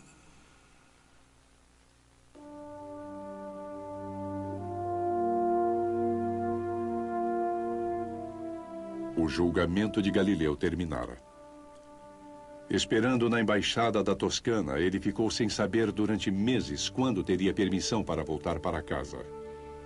O diálogo sobre os dois grandes sistemas do mundo foi adicionado ao índex de livros proibidos. Ficaria proibido pelos 200 anos seguintes.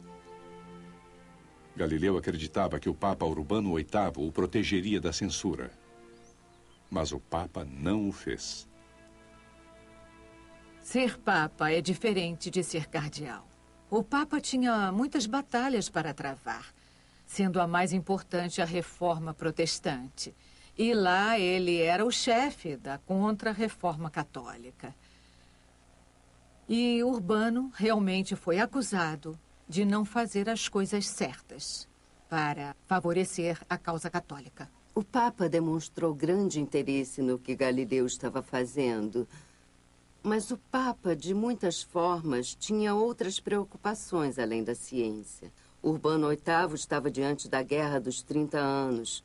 Todo o reino está sob a sombra de uma guerra civil, horrível, cruel, que estava dividindo o mundo cristão. Então, quando Galileu foi a julgamento, o Papa não podia se arriscar a defender seu amigo quando ele pessoalmente estava sob tal escrutínio. E Galileu se tornou supérfluo. Ele sente que pode se dar ao luxo de dar as costas a Galileu. E acho que Galileu não sabia o que estava por vir. Naquele ponto, a Toscana não tinha nada além da cultura. Galileu era a vanguarda do pensamento científico. Galileu é silenciado pelo Papa. Então é um toscano dando as costas e castigando seu amigo toscano que ele achou que zombou dele no final do seu diálogo. Então é uma maravilhosa vendetta. 6 meses depois de seu julgamento, chegou a notícia em Florença de que Galileu finalmente teria permissão para voltar para casa.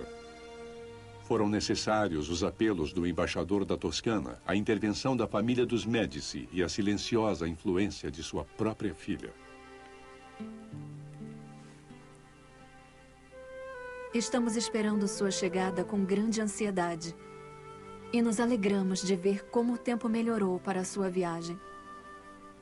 Senhor, minha súbita alegria é muito grande e também inesperada.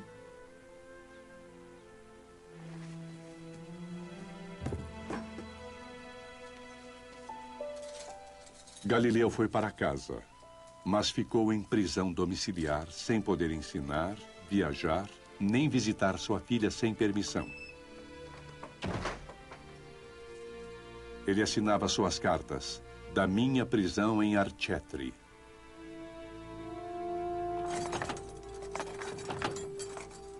Ele ficou em prisão domiciliar. Não podia fazer qualquer movimento sem autorização. E também tudo que ele podia ou não podia fazer era ditado pela igreja, apenas por ela. Há poucos anos, eu quase sempre era recebido por cardeais e príncipes da cidade que queriam ver, só por um momento, algumas das coisas que eu tinha observado. Ocasionalmente, discursos em latim eram recitados em minha honra. O matemático do Duque, o descobridor de novos planetas. Eu testemunhei maravilhas desconhecidas pelos antigos filósofos. Mas agora...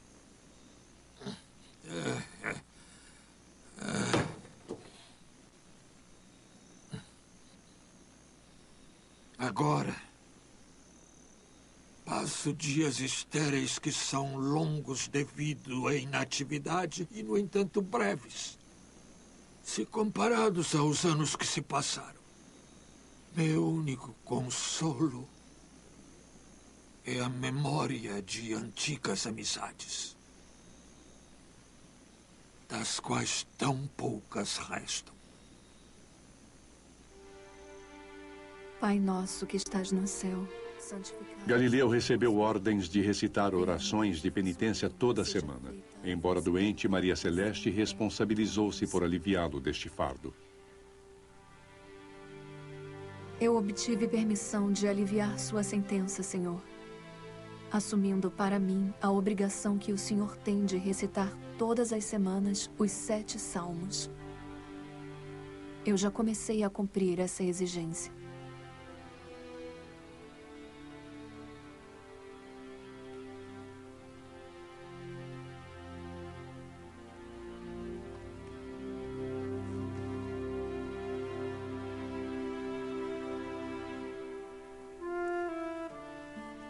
Se eu pudesse também substituir sua punição, eu aceitaria uma prisão ainda mais rígida do que essa em que habito, se ao fazer isso, eu pudesse devolvê-lo à liberdade.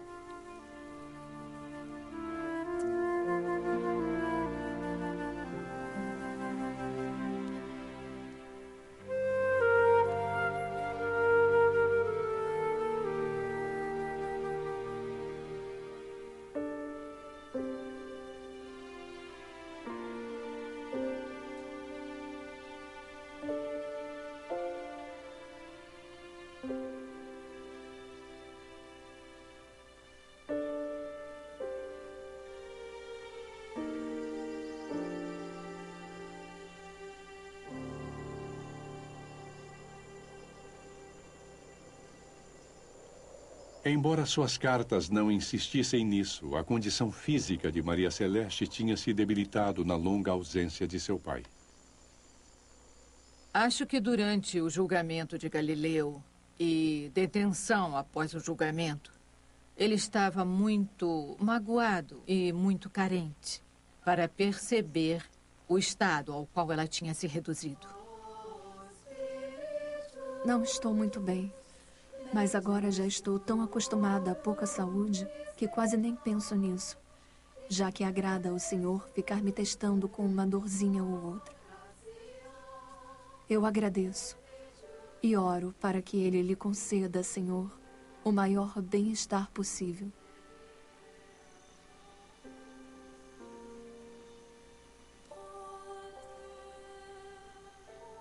No fim de março, chegou a notícia de que Maria Celeste estava gravemente doente, com febre. Nos 10 dias seguintes, Galileu fazia curta caminhada até o convento tentando ficar com ela. Mas uma noite ela sucumbiu à disenteria, deixando o mundo com a idade de 33 anos.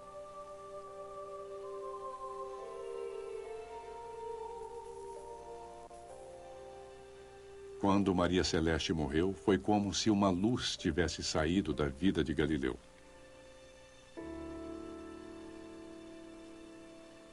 Só quando ele chegou em casa, como relatou, depois em cartas a vários colegas, ele descobriu que ela estava tão enfraquecida que então acabou sucumbindo a uma doença muito comum, mas que não precisava ter sido fatal. Mas no estado dela, acabou por matá-la.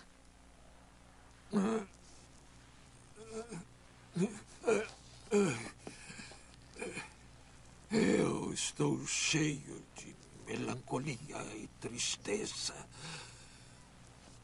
Tenho horror de mim mesmo. E constantemente ouço minha amada filha me chamar.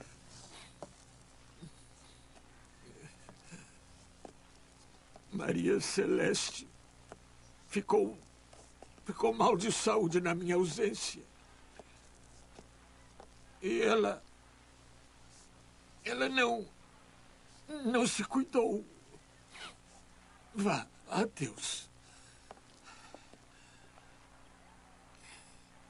Ela era uma grande mulher e de mente rara. De bondade singular. E tinha um carinho muito grande por mim.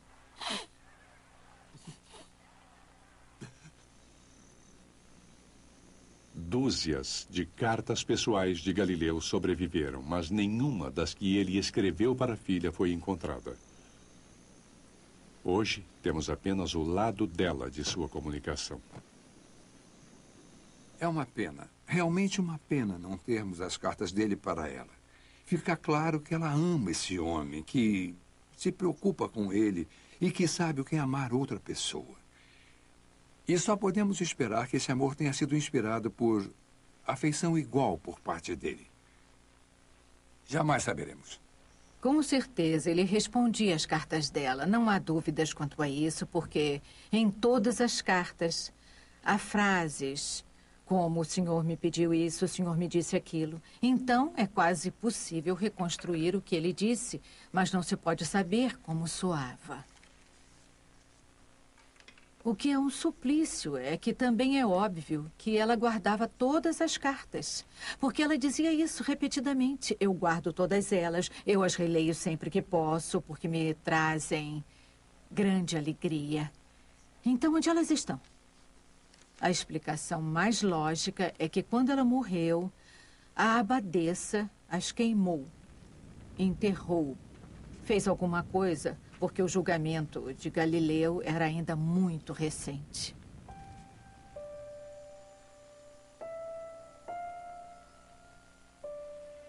Lutando contra a progressiva cegueira e quase sempre confinado à sua cama, Galileu começou a reexaminar seu próprio trabalho anterior. Vejo que quanto mais a idade reduz a vivacidade e velocidade do pensamento, mais eu preciso lutar para compreender coisas que, quando eu era jovem, descobri e provei. Forçado a evitar a astronomia, Galileu olhava para o passado, para um tempo antes do seu telescópio, para sua pesquisa brilhante, mas nunca publicada, sobre a física do movimento. Há essa situação extraordinária em que ele fez descobertas realmente grandes no estudo do movimento em cerca de 1604 ou algo assim, e na época ele escreveu o texto em latim, mas tem muitas outras coisas empolgantes que aconteceram com Galileu que ele nunca tinha chegado a publicar. Então, de certo modo, foi uma bênção ele ter ficado em prisão domiciliar. Isso fez com que ele escrevesse os resultados. Galileu passou metade da vida tentando provar que a Terra se move. Agora, ele chegaria a termos com uma coisa muito mais básica, a matemática do próprio movimento. Mas o movimento é difícil de medir. tudo ocorre rápido demais para você perceber o que está acontecendo. Galileu teve a brilhante ideia de retardar o movimento, então, em vez de tentar observar uma coisa cair, ele fazia bolas rolarem em inclinações suaves para que a velocidade aumentasse muito, muito devagar. Galileu raciocinou que conforme as bolas rolavam descendo as inclinações, elas aceleravam, assim como faziam em queda livre, muito mais lentamente. Enquanto jovem, Galileu projetou um nível inclinado com muita precisão, uma das peças mais importantes do aparato experimental da história da ciência. Galileu não deixou nenhum plano para trás para seu nível inclinado, mas com base em suas notas experimentais, o professor Roberto Caparelli está usando o que ele acredita ser o projeto original de Galileu para descobrir como ele foi capaz de medir a aceleração com precisão.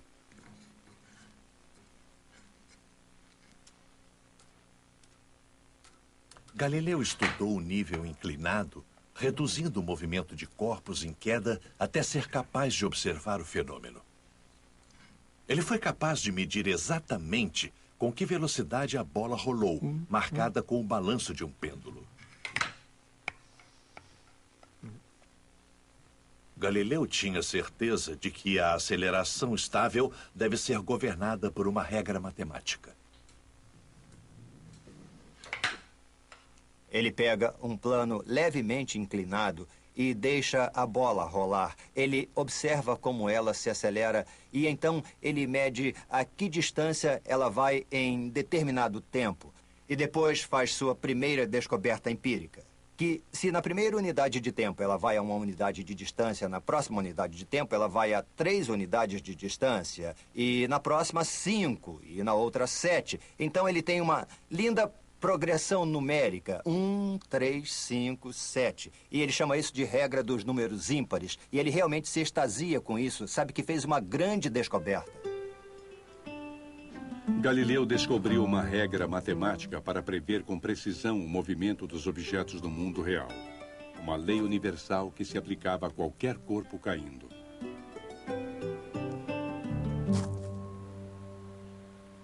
Por baixo dessa linda lei empírica que ele descobriu, ele viu uma lei claramente mais profunda, usando lógica matemática e deduções. E essa foi realmente a chave para todos os grandes sucessos posteriores. Primeiro de Newton e depois de Einstein e todas as outras maravilhas da ciência moderna.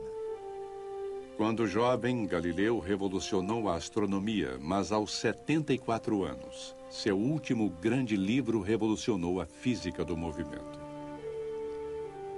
Do ponto de vista da física, sua contribuição mais importante é seu discurso sobre as duas grandes ciências. Realmente, é esse livro que fornece a verdadeira base para Isaac Newton. Em uma geração, baseado na obra de Galileu, Newton vislumbrou um grupo de leis tão completas que podia descrever o movimento dos planetas em suas órbitas e como as maçãs caem das árvores. É muito difícil julgar qual parte da obra de Galileu é mais importante, porque, por um lado, ele estabeleceu algumas das leis básicas da física. Por outro lado, através de seu telescópio, ele descobriu ou provou pela primeira vez que realmente a Terra é apenas um dos corpos do universo. Que aquelas coisas que vemos à noite não são apenas pequenas chamas no céu ou na atmosfera, mas são corpos reais, semelhantes à Terra, que há em todo o universo. Outros corpos que podem ser similares ou diferentes do nosso, mas são nossos irmãos e irmãs no universo. Quando Galileu era jovem, a maioria das pessoas supunha que vivia no centro estático do mundo. Armado com seu telescópio, ele escreveu com convicção que nossa Terra era só mais um dos muitos planetas que giravam em torno do Sol. A Inquisição decidiu proibir o diálogo de Galileu, mas não teve o poder de proibir as ideias de Galileu. Sempre penso que seu diálogo sobre os dois grandes sistemas do mundo foi o livro persuasivo que fez com que fosse intelectualmente respeitável. Acreditar em um mundo que se movia, um universo heliocêntrico, foi o livro que ganhou a guerra.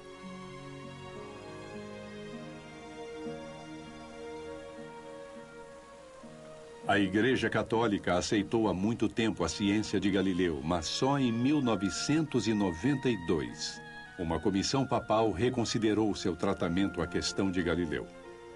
O Papa João Paulo II disse que se cometeram erros no caso de Galileu e usou a língua de Galileu para falar do relacionamento entre fé e razão, entre religião e ciência. Ao dizer que a fé jamais deveria entrar em conflito com a razão, o Papa João Paulo II usou as próprias palavras que Galileu tinha escrito em sua própria defesa. O Papa, como Galileu, acreditava que as Escrituras nunca podem errar, mas os teólogos podem errar em sua interpretação. O Papa expressou o arrependimento da Igreja de que o caso de Galileu tenha contribuído para um trágico e mútuo mal-entendido entre religião e ciência. No final do século XX, Galileu foi quase reabilitado. Talvez antecipando seu próprio renascimento, o velho herege tenha rabiscado um aviso particular para seus adversários na sua cópia do diálogo. Atenção, teólogos. Os senhores correm o risco de um dia terem de condenar como hereges aqueles que declararem, como os senhores o fazem, que a Terra não se move. Versão brasileira Audio News.